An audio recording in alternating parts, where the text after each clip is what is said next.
पाकिस्तानियों बहुत बहुत मुबारकबाद। पाकिस्तान ने 40 साल बाद पेरिस ओलंपिक में गोल्ड मेडल जीत लिया है। जी हाँ, अरशद नदीम ने 40 साल बाद पाकिस्तान को गोल्ड जितवाया है। आज से 40 साल पहले पाकिस्तान की हॉकी टीम ने पाकिस्तान के लिए गोल्ड जीता था।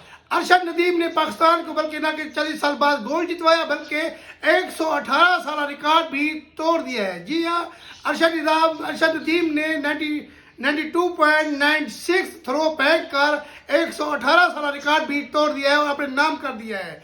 जबकि इनके मद्दे मुकाबले इंडिया का एथलीट था जिसको अरशद नदीम ने शिकस्त देकर गोल्ड जीता है और पाकिस्तान का सर फखर से बुलंद कर दिया है और साबित हलाली परचम को पूरी दुनिया में रोशन कर दिया है, उठा कर लहराया है और पूरी दुनिया में पाकिस्तान का सर रोशन कर दिया, फखर से बुलंद कर दिया। जी हाँ, अरशद नदीम जो कि मियाँ चन्नू का रहने वाला है, जिसका वालिद एक मजदूर है। अरशद नदीम को बचपन से ही स्पोर्ट्स का शौक था। अरशद नदीम के जो वालिद होते हैं, वालिद के जो दोस्त होते हैं, वो अरशद नदीम के वालिद को मशवरा देते हैं भी आपके बेटे को स्पोर्ट्स का शौक है, आप मजदूरी इसको छुड़ा कर स्पोर्ट्स की तरफ ले आए, एक ना एक दिन ये पाकिस्तान का सर फखर से बुलंद कर देगा। आज वही दिन है, अरशद नदीम ने पाकिस्तानियों का सर फखर से बुलंद कर दिया और पाकिस्तान के नाम एक रिकॉर्ड कर दिया है और पाकिस्तान के लिए 40 साल बाद गोल्ड लेकर पाकिस्तान आ रहा है।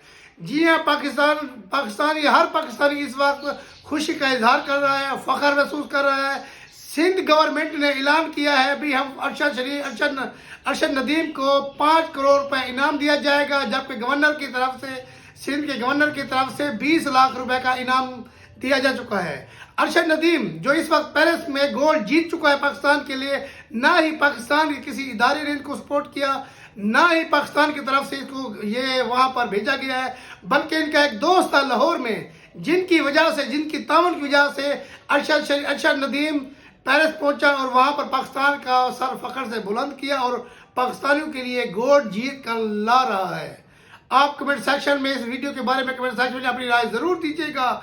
जहां भी हैं खुश रहिएगा। हमें अरशद नदीम पर फख्र है, ये हमारा कौमी हीरो है, हम इसको सलाम पेश करते हैं। आज तक इतना, मिलते हैं नेक्स्ट वीडियो में। अल्लाह हाफिज।